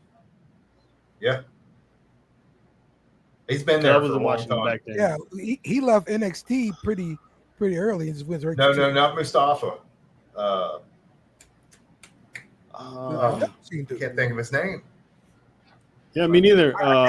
The Death Machine. Hold on, the Death Machine. That's all I remember. It's on the top of it. It's on the top of my tongue too. The Death Machine. TNA, the Death Machine. Sammy Callahan. There you go, Callahan. Yeah. Yeah, but he actually, I'm pretty sure he did that gimmick first. I mean, they had it there, and they just the names were horrible. That's what the problem was. You could have kept Dijak as a name. You had to go with T-Bar and I know. they damn near killed Meechin, man. You know how long it took Meechin to bounce back from that? What was her name? For being called Reckoning. Yeah. That's the only With a hockey survivor of mask? that group, bro. What really made me mad? Yeah, she is. She is. You had Dijak, and he had those freaking banger matches with Keith Lee, and he goes to the main roster and they completely killed him. Yes. Like, That's right. and it's crazy because Dijak was able to go back to NXT to reinvent himself as something else, which was actually pretty cool. Yeah. It literally took years for Meechin to rebound from being in catering to being part of a faction to actually being featured on TV. It literally took her 5 years. And the worst part about all of that is everybody knew that was Vince's fault, and the wrestler suffered for it. Yes. Mm-hmm. I want this retribution. Yeah. Ah. That was so bad. Yep. I'm like, they killed every single person. I don't even know who the other guys were. Uh-oh. And then actually the other guy, what was his name? Saved his career. He did the whole Maximum Male Models thing for a little bit. Yeah. It's like the minority, basically the minority Billy and Chuck mixed in with a little Eminem. Yeah. He had a cup of coffee. That is a horrible visual. That is a horrible visual. Wait, They failed. Rapper Eminem, the tag team. Billy and Chuck I think with a little bit of Eminem. I forgot what was his name, but the guy they were talking about that's part of the Maximum Male Models, the black guy. It's Mace. I think they missed. Yeah, or they missed out on that opportunity where he got F5 by Brock. Mm-hmm. Yep. I was like, that's a big dude, Jack. And he was on commentary and they basically buried him and F5'd him. He was never seen again. I'm like, that right there would have been something like, oh, all right, let's give him a chance, see how he does against Brock, even though, obviously Brock's going to win. But if they gave him a shot, ain't no telling that man could have kept his job. Nope, it took a job.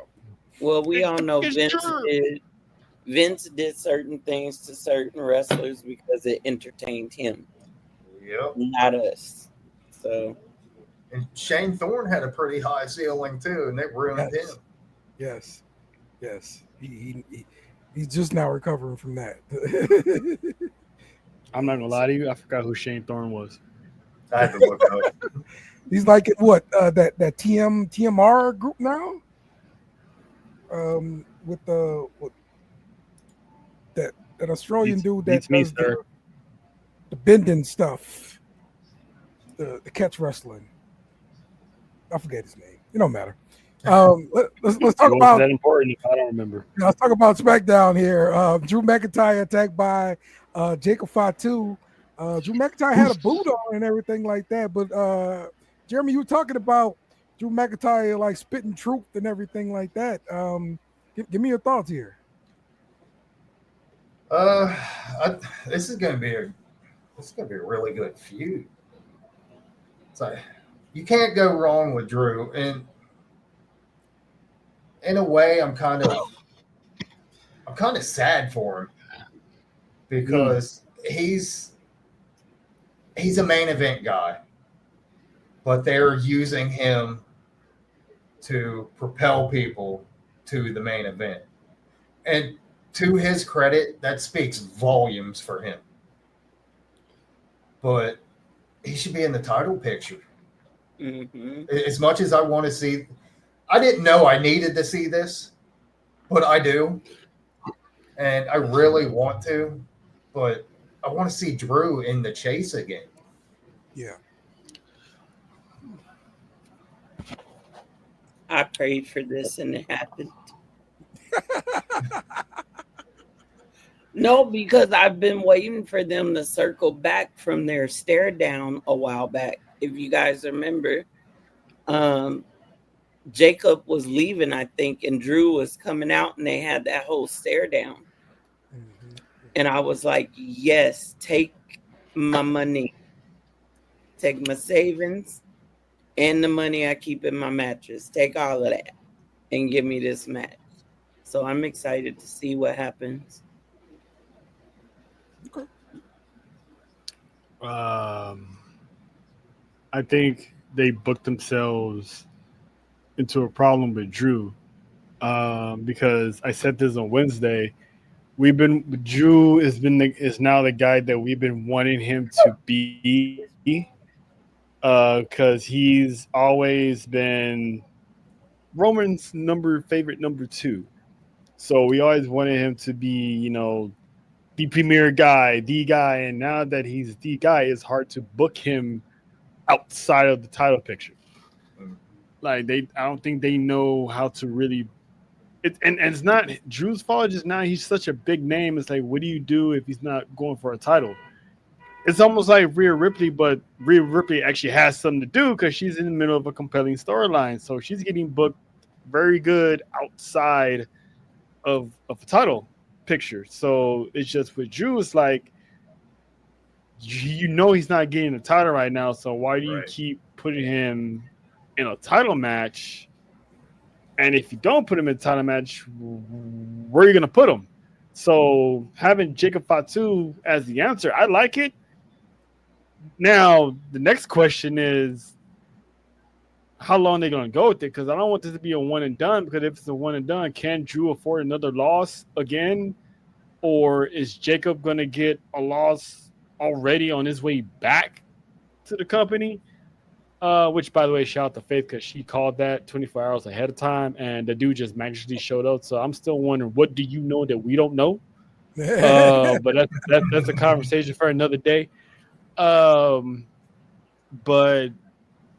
I'm hoping this goes at least 3 series, and if Jacob loses, have him win the next one or whatever or what have you, and then didn't have a payoff. But this is they're moving Jacob up the ladder, and what a better way to start than with a former 2-time WWE champion and the second, maybe third face of the company in Drew McIntyre. So I want to touch on something that you said. You asked if he could afford another loss. And I say he absolutely could, because I think he's at the point of his career where wins and losses don't matter. I have a question. That's true. Okay. I have a question. Could this bring him back to what we in ATD affectionately was calling Drew the Bloodline Hunter? Because he kind of started out with that and then it just dropped. And so now Jacob's out here. We all know how Drew feels about the family. Could this bring him back into that and somehow get him? I don't know. I don't know how to connect the dots yet, but I'm wondering if that's where they're going with this. Because in a way, it's very kind of random.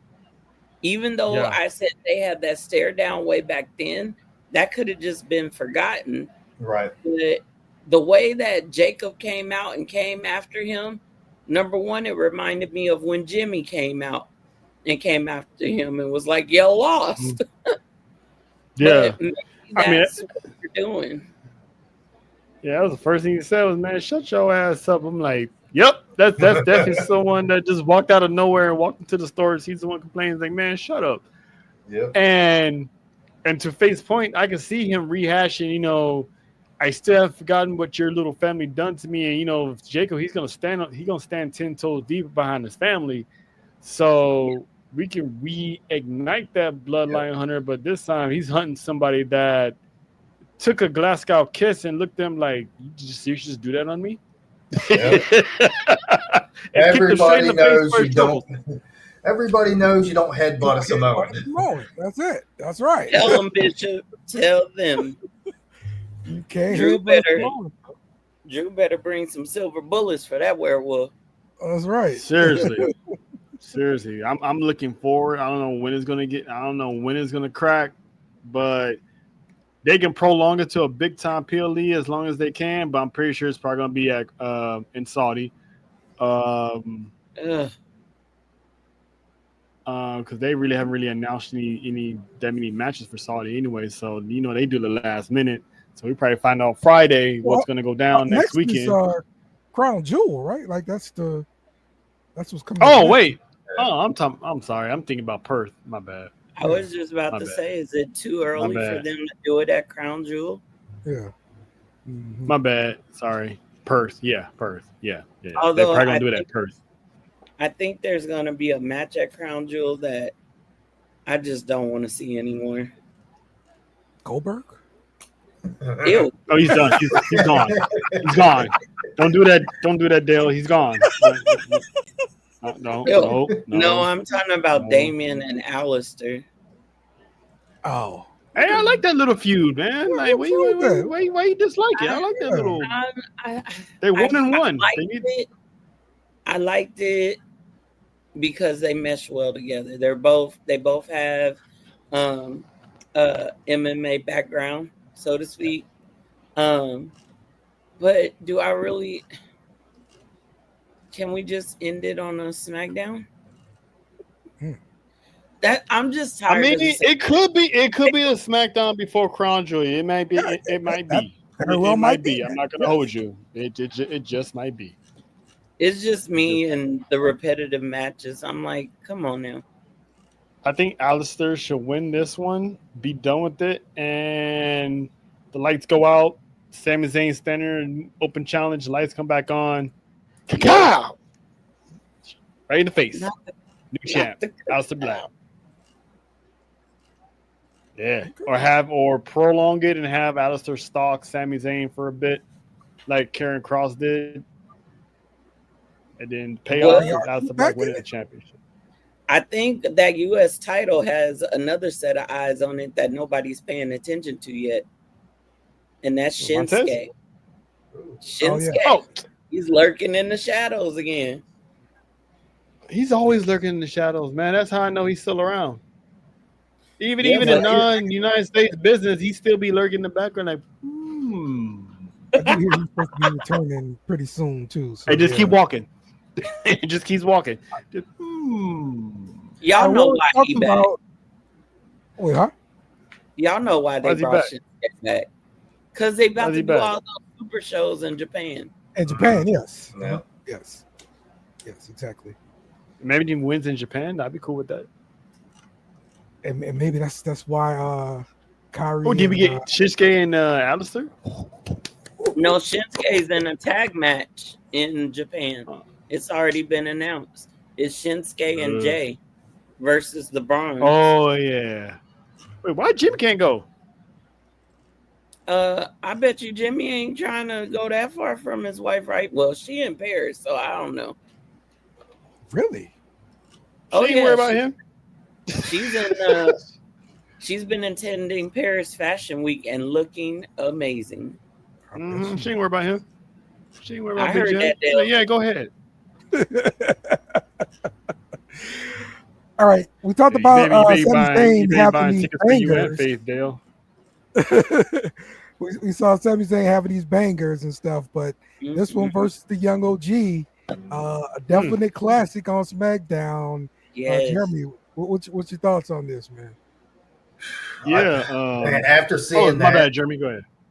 I think he's ready for the main roster. Mm-hmm. I'd give him a few more months before I bring him up, but man, I'd love to see him on the main roster right now. Listen, like John said the other day on Wednesday, shout out to Siobhan. I mean, he's been having one hell of a week. He put on a banger on SmackDown and gets the call to go to TNA and challenge for the X Division title. So this is basically Javon's second appearance on the main roster, because you remember a couple months ago he was in that tag match, I think with Ray Phoenix, if I'm not mistaken. So we got a little glimpse of him, but it was his first one-on-one appearance. So that match was great. Sammy gave him the seal of approval. Like, he made Sammy work for it. Yeah, like he really did, and that's. I mean, I'm never gonna question Sammy's work ethic, but as far as that match goes, he really worked. He really and that worked match for probably stole the whole show. Mm-hmm. Yeah, I'm not gonna lie to you, it did. That was the show, to be honest. And which gives more credit to Javon. I'm excited between him and at Battle for Glory, because those two kids he's gonna tear the house down. But yeah, man. I don't see Sami Zayn's title reign being that long. Someone has. I mean, they're prolonging this whole Solo thing, because Solo, from all those promos he's been saying, he's not done with Sami Zayn, so he's taking him a long ass time to get a rematch. So I'm pretty sure they're gonna revisit that, and whatever they do with that, I don't know. That's a crazy picture of Javon right now. Yeah, it is. What was he looking at? He's like, oh shit, right. I see my mom in the front row.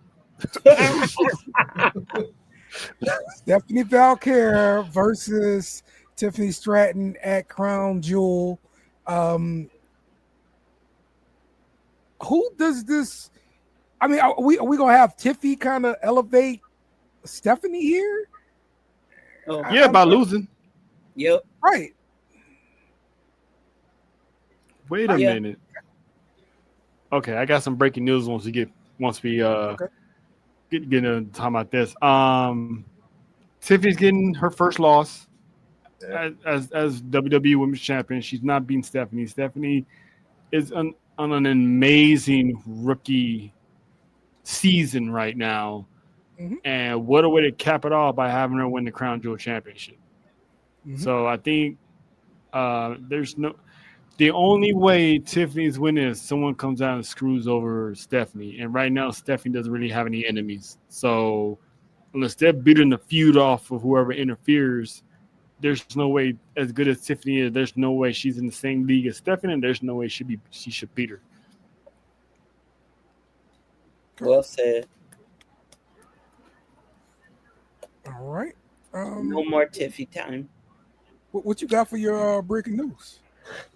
So, per Fandango, not JVC, but the movie company, Crown Jewel is going to be shown in movie theaters.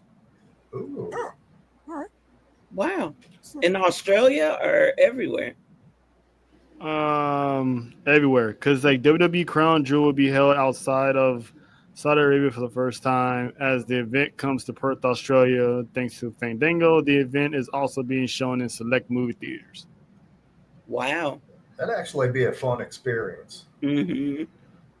So if you miss it, you ain't trying to get up at 4 o'clock in the morning. Hey, you can, wake up 10, 12, go check the movie listings and go check it out. I wonder if that's dope. That's one of the few dopest things they've done. The Cosm kind of angles that you got out there. I'm kind of interested in the move decision behind that. Like, if it's gonna be a meh PLE, if you now saying you gonna have it in movie theaters, I'm curious. What are we expecting at Crown Jewel? I'm gonna have to put my ear to the street, so to speak. See what I can get. Yeah, because it's at selected movie theaters. So I guess the best way to find out which movie theater is go through Fandango app to see. Yep. But that's dope.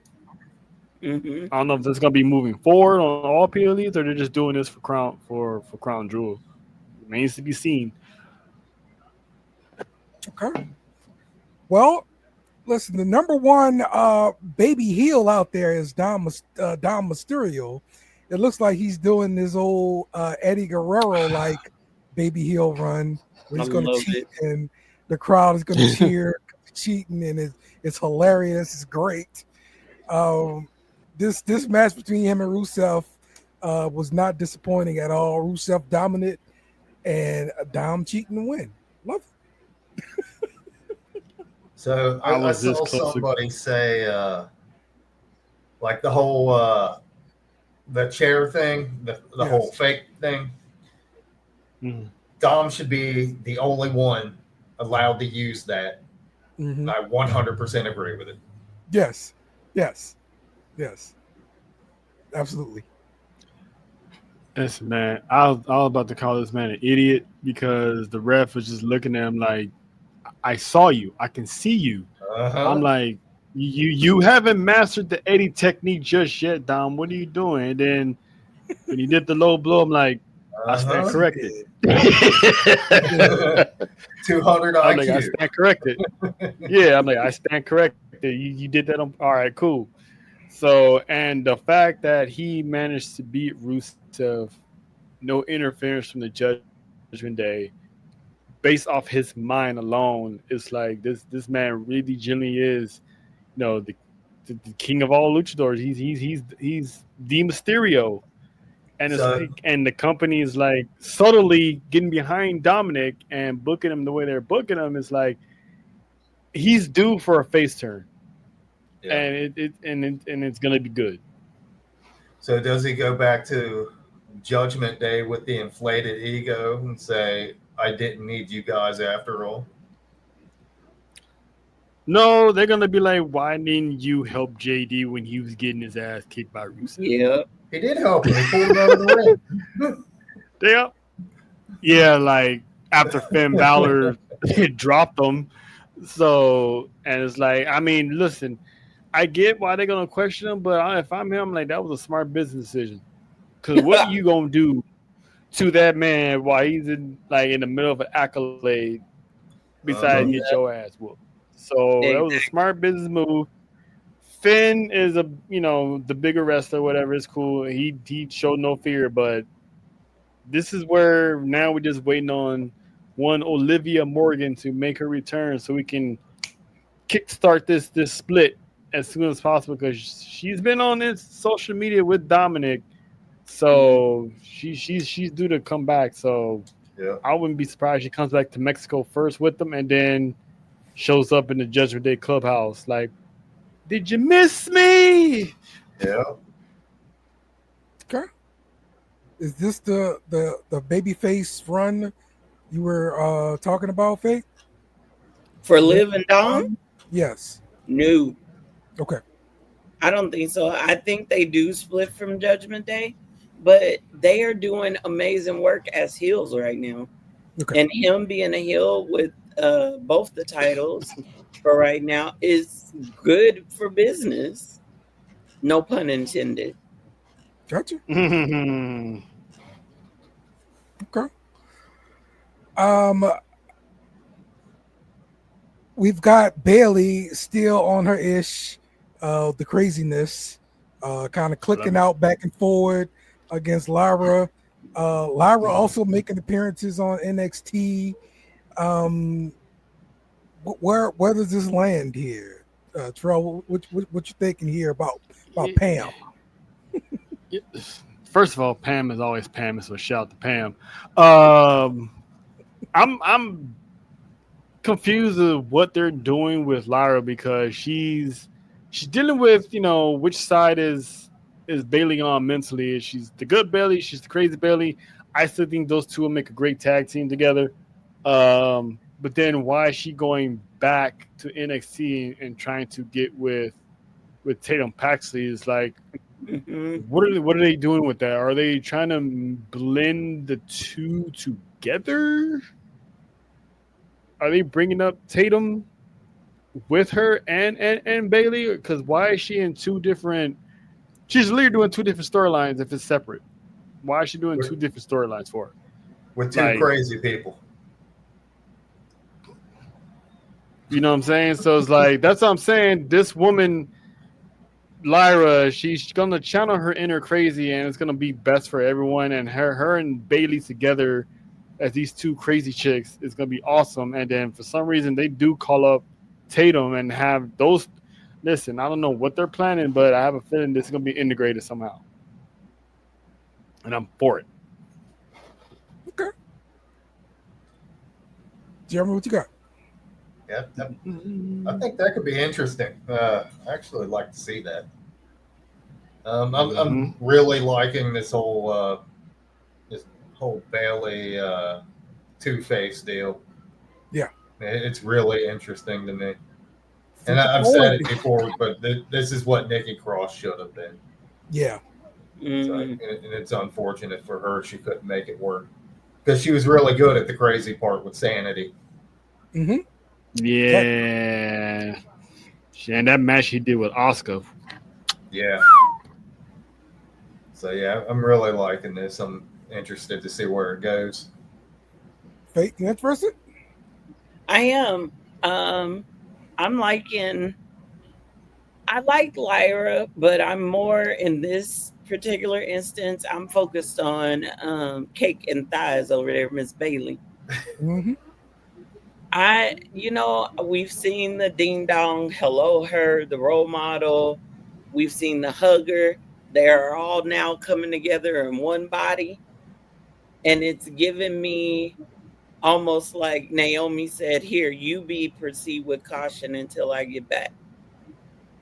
And so I'm liking this kind of shattered psyche type of Bailey. It's definitely character development, if you ask me, to have that many layers going on at one time. I thought that she should change her hair when she go into the different characters. Now Dale. Hair is expensive. Dale. Hold on. No, wait a minute. Oh boy. Wait a minute. You mean he done did it now? You want this woman to come out during 3 different times of the show, purple hair, black hair, and then the hair up in the ponytail to the side? Mick Foley did it. Why she can't do it? What's the problem? Mick Foley did what with his hair? I That's mean, true. he put on different shirts, put on different masks, and all that kind of stuff. I mean, he did different things. She did. But his Did hair you was not the get her outfit when it was half black, half white, Two-Face? Yeah. I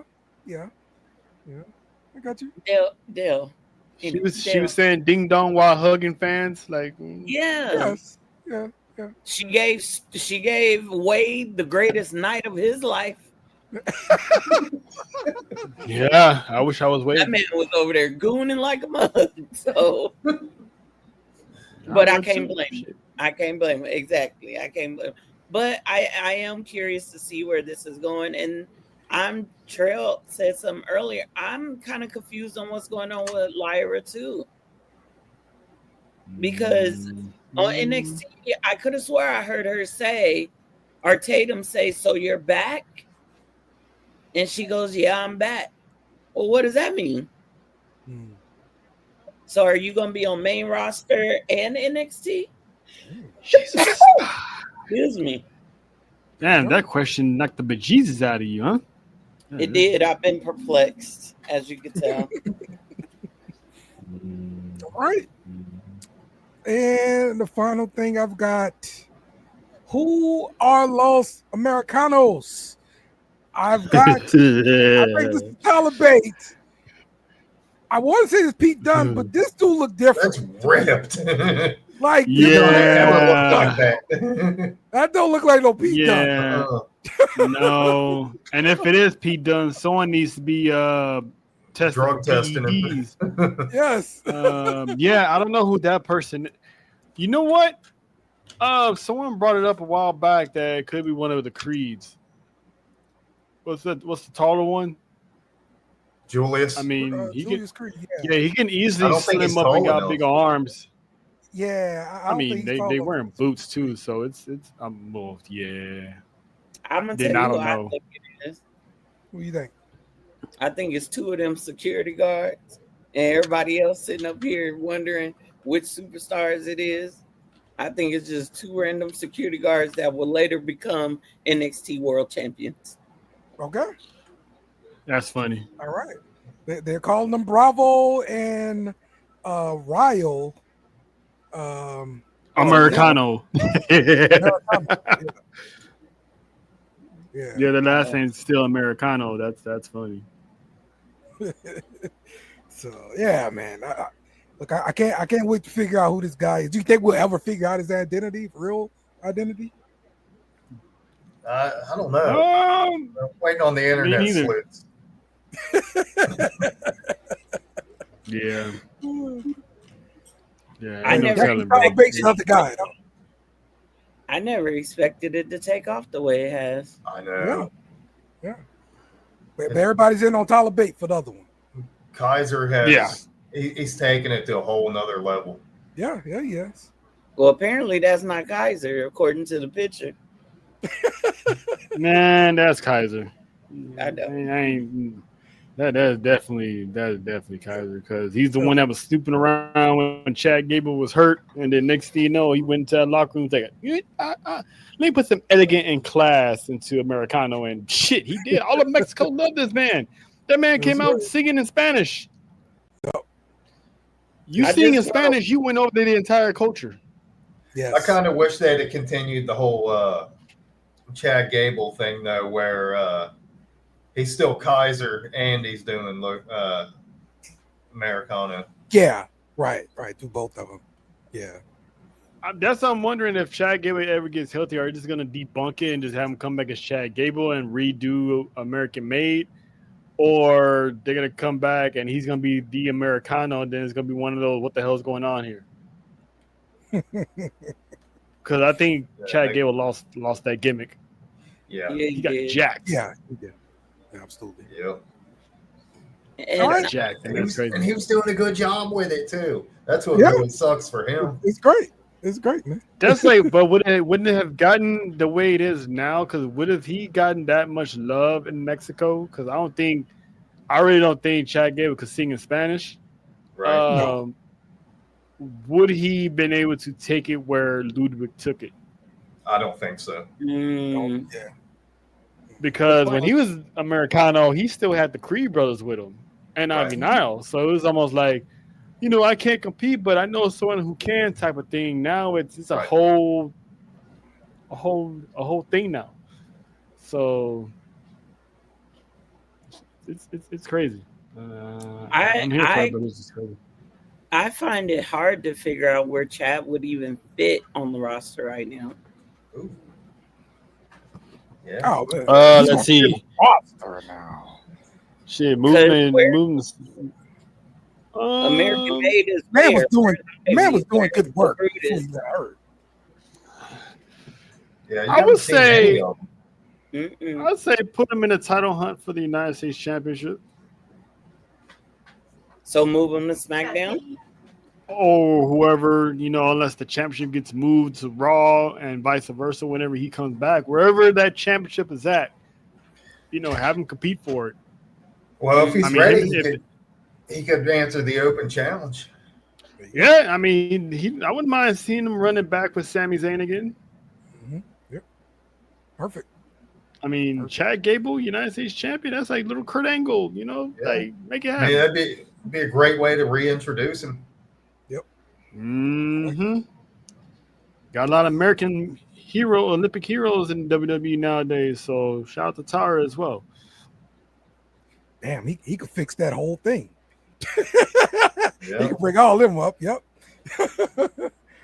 Tavion, all of them. Let's go. Yes, sir. Yes, sir. All right. He'd have like an Olympic bloodline. Right. Exactly. Yes. That tickles face fancy right there. Ooh, Olympic bloodline. I heard bloodline. Well, I think, and don't make them faces. I'm sorry, I'm in my heel era. I want everybody just to be wrecking shop. So, I mean, sometimes being the heel is where it's at. Yeah. If they do it right. Yeah. That's I'm looking for LA Knight to take that switch and go back to where it was. Because yeah. Man's one of them. Give us some final thoughts, shout outs. Let people know how they can find you, what you got going on. Well, I'm always shout out that bloodline. So shout out to the NOIU Fatu family because they killing it in the game right now in WWE. I have a show coming out on October 11th, Talking Tea, episode 2. And I'm super excited. This show means a lot to me because we're talking about supporting men. And more importantly, on my show, I will have the men of CCN. So Trail and John, I will have Dallas, Cash, and Kev from Humble Roses, JT from Marks with Mics, BK from Society and Pop Culture 101, JB from JB versus the World. And we are going to be talking about men's mental and emotional health as fathers, as influencers, creators, all the things. So that'll be at 2 p.m. on YouTube on the Acknowledge the Dynasty channel. You can find us on YouTube, Acknowledge the Dynasty. And then also check out our website. I would love to see more people visit our website, atdpod.net. Awesome. atdpod.net. All right. Love it. Yep. Jeremy, what you got?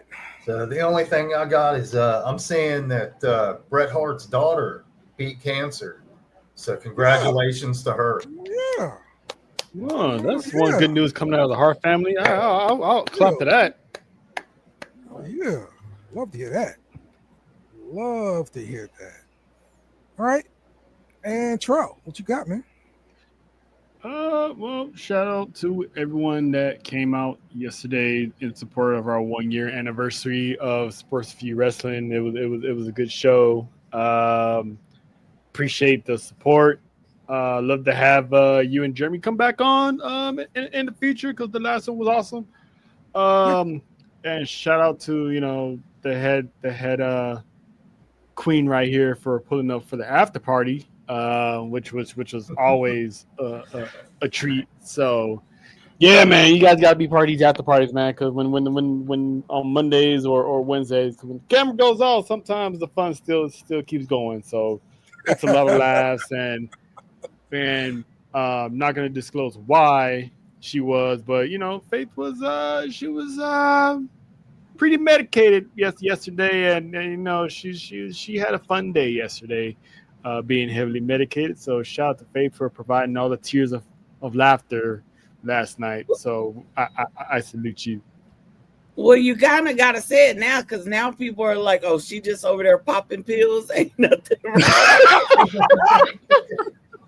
No, she had an injury, and she hurt herself, or someone hurt her by accident, allegedly. So we still on site for that. And No, it she ain't was taking some good. She was taking no. I'm talking about the accident was allegedly. Yeah. She was heavily, on that good stuff, legally on that good stuff, and Faith was she was a wild child yesterday in a funny way. So it was awesome. It was great. It was great. Well, I was bored at home. Shoot. Definitely wish you a speedy recovery, Faith, and thank you for joining us today and sharing your thoughts. And look, the show would not be as good without you, so we appreciate you joining. Definitely appreciate you guys as well. And Trell, it's your birthday, yes, it's your day. It's your birthday, or your favorite holiday. It's your birthday, it's your birthday. Where'd you get that from? All right, that was awesome. All right, shout out to you, Dale. Oh yeah, that's a New Orleans birthday mix, man. Oh man, yeah. It's Sunday, so I'm planning on having just a celebrate on Monday on Tribal Warzone, just have some fun, and so it's another year around the sun that I'm grateful for. So that's right, man. Wish you all the best, man, and definitely appreciate you guys joining us and chiming in. Love doing the show for you guys, and we'll see you guys next week. Kenny Omega, take us home. Thank you too. Goodbye. Mwah. Good night. Bang! Yes! Thanks for watching our show. Remember to subscribe for more shows on the network. Smash the like button, share, and comment.